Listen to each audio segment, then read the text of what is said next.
Hello students, BSc second year में आज हम आपको वाटर स्ट्रेस के बारे में बताएंगे कि वाटर स्ट्रेस होता क्या है, जिसे हम हिंदी में जल प्रतिबल कहते हैं। ठीक है, तो जल प्रतिबल क्या है? जल प्रतिबल का सबसे महत्वपूर्ण प्रभाव पादप मतलब प्लांट सेल्स में लवणों की सांद्रता के कारण देखने को मिलता है। कहाँ मिलता है? प्लांट्स में लवण की मात्रा जब अधिक हो जाती है, उनकी सांद्रता के कारण देखने को मिलता है। ये लवण उन एंजाइम्स को नष्ट कर देते हैं जो उपापचय क्रियाओं को नियंत्रित करते हैं। मतलब लवण की सेलिन की मात्रा इतनी ज्यादा हो जाती है कि इनसे जो मेटाबॉलिक क्रियाएं होती हैं प्लांट्स में वह रुक जाती है, वह अवरुद्ध होने लगती है, रुकने लगती है, उनमें इफेक्ट डालने लगती हैं। समझ रहे हैं आप? ठीक, तो अनेक जीवधारियों में महत्वपूर्ण अनुकूलन देखने को मिलते हैं, क्योंकि जिस लवणीय स्थान पर जो पौधे उगते हैं वह क्या अपने आप में अनुकूलित कर लेते हैं उस स्थान के अकॉर्डिंग अपने आप को, है ना। तो जीवधारियों में महत्वपूर्ण अनुकूलन देखने को मिलते हैं जिनमें जल प्रतिबल बहुत अधिक कार्बनिक यौगिकों जैसे सुक्रोज, अमीनो एसिड्स, प्रोटीन आदि के एकत्रित होने से देखने को मिलते हैं, जिसमें जैसे कि उत्पन्न हो जाते हैं प्रोटीन आदि के एकत्रित होने से उत्पन्न हो जाते हैं। अनेक मरुद्भिद पौधों में इस प्रकार के यौगिक उनकी कोशिकाओं में देखने को मिलते हैं, जिससे जल प्रतिबल बढ़ता जाता है। जल प्रतिबल की मात्रा कैसी होगी? बढ़ती जाती है। स्ट्रेस की मात्रा किस कारण? अनेक मरुद्भिद पौधों में इस प्रकार के यौगिक कोशिकाओं में देखने को मिलते हैं, जिसके कारण जल प्रतिबल की मात्रा बढ़ती जाती है। अतः पौधों में, पादपों में मोर्गन के अनुसार जो ऑस्मो रेगुलेशन देखने को मिलता है। क्या हमें देखने को मिलता है? Osmo regulation. ठीक है, सबसे अधिक रोचक बात यह है कि इसमें मरुद्भिद पौधे वह होते हैं जिनमें जलाभाव सहन करने की क्षमता होती है। आप जानते हैं जो जल की कमी में भी ग्रोथ कर सकते हैं वो मरुद्भिद प्लांट कहलाते हैं। ये पौधे बहुत अधिक मात्रा में पानी की हानि करते हैं।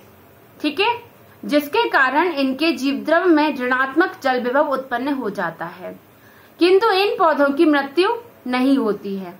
किंतु इन पौधों की क्या होती? मृत्यु नहीं होती है।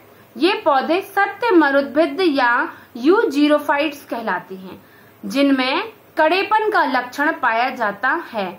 ऐसे पौधों को जलाभाव या अवॉइड करते हैं, मतलब जल के अभाव को ये क्या करते हैं? अवॉइड करते हैं।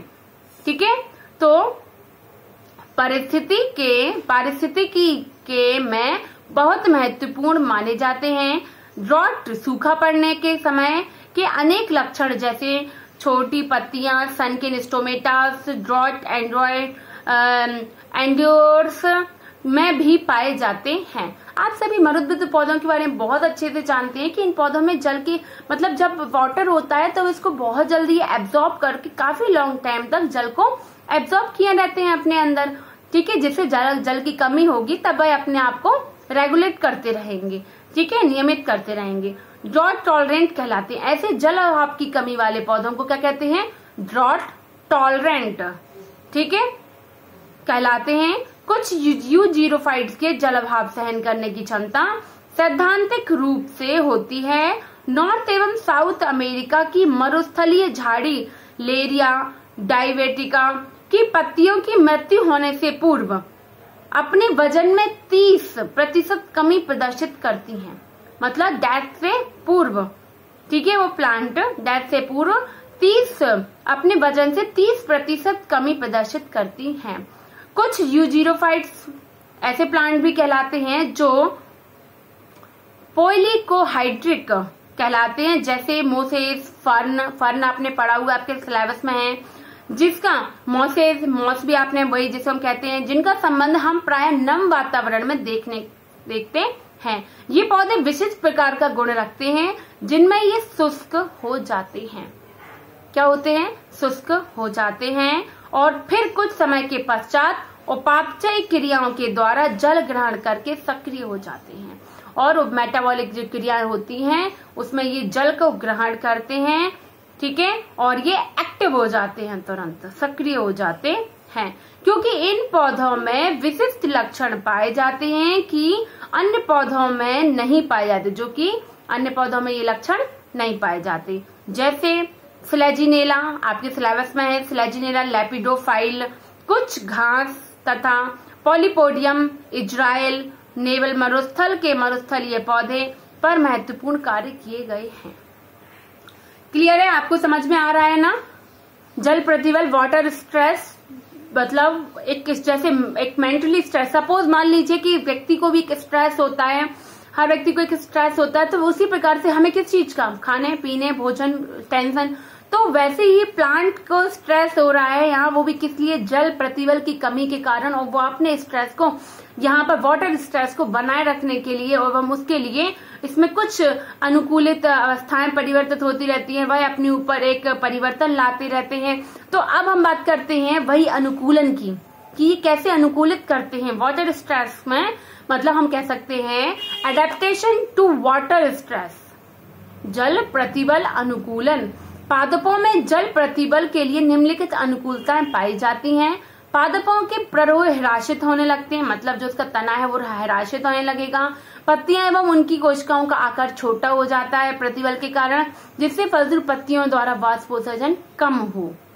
कभी कभी आपने देखा स्टोमेटा ऊपर की ओर ना होकर नीचे की ओर होते हैं, क्यों? क्योंकि वाष्पोत्सर्जन की क्रिया कम हो, ज्यादा ना हो, इसलिए स्टोमेटा नीचे होते हैं।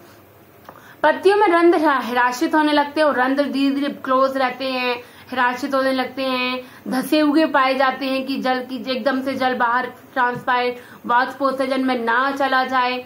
ठीक है, और ऐसे ही वाष्पोत्सर्जन क्रिया बहुत कम होती है, क्यों? रंध्र अगर बहुत धसे हुए होंगे, छोटे होंगे, तो वाष्पोत्सर्जन कम होगा। जल प्रतिबल की अवस्थाओं को सहन करने के लिए मांसल पौधों में पॉलीसैकेराइड्स कार्बनिक अम्ल का निर्माण हो जाता है, जिसके कारण इन मांसल पौधों में जल संचय करने की क्षमता आ जाती है। मांसल हो जाएंगे तो जल अधिक समय तक, हमने आपको बताया कि संचित कर लेते हैं। जल प्रतिबल के कारण पौधों में अनेक एंजाइम जैसे कैटालेज, परऑक्सीडेज, एमाइलेज सक्रिय करने की हम कह सकते हैं, ये सारे एंजाइम सक्रिय हो जाते हैं, उस समय एक्टिव हो जाते हैं। ठीक है, एक और, जब पौधे में मरुद्भिद अनुकूलन उत्पन्न हो जाती है, मतलब अगर मान लीजिए मरुद्भिद प्लांट नहीं भी है, फिर भी वाटर स्ट्रेस है, तो उसमें कुछ अपने आप से अनुकूलित अवस्थाएं आ जाती है मरुद्भिद के समान, जिसके कारण उनमें वाष्पोत्सर्जन की दर घट जाती है। ठीक, नेक्स्ट है, पादपों की कोशिकाओं के कोशिका रस में पराचरण दाब में वृद्धि हो जाती है। पादप की कोशिकाओं कोशिका भित्ति पर क्यूटिकल का सुब्रिन की बहुत अधिक मात्रा एकत्रित हो जाती है और कोशिकाएं स्थूलित हो जाती हैं। किसकी जमाव हो जाता है? सुब्रिन का और क्यूटिकल्स की जमाव हो जाता है, जिससे कि उनकी बहुत अधिक मात्रा एकत्रित हो जाने के कारण इस कोशिकाएं कैसी स्थूलित हो जाती हैं, ठीक है, थिकिंड हो जाती हैं, और वाष्पोत्सर्जन भी नहीं हो पाएगा, इसके कारण जल्दी से वो वहां नहीं पहुंच पाएंगे छिद्रों तक, रोम तक। तो ऐसे ही ये अनुकूलन प्रतिबल बनाती रहती है, जल प्रतिबल को अनुकूलित बना रही है। पौधे अपने आप स्वयं ही बना रहे हैं, कोई अपन तो नहीं जा रहे उनको बनाने के लिए। मांसल पौधों में ट्रेसोलेशन एसिड मेटाबॉलिज्म कहते हैं, ठीक है, जिसे कैम्प प्लांट्स कहते हैं। कैम्प प्लांट्स अलग ही प्रकार के प्लांट्स होते हैं, ठीक है, जिनमें दिन के समय रंध्र बंद रहते हैं तथा रात के समय रंध्र क्या होते हैं, खुल जाते हैं। ये आपको फाइनल ईयर में है, जिसमें कैसुलेशन एसिड मेटाबॉलिज्म कैम्प प्लांट्स के बारे में आप अच्छे से पढ़ेंगे, ठीक है।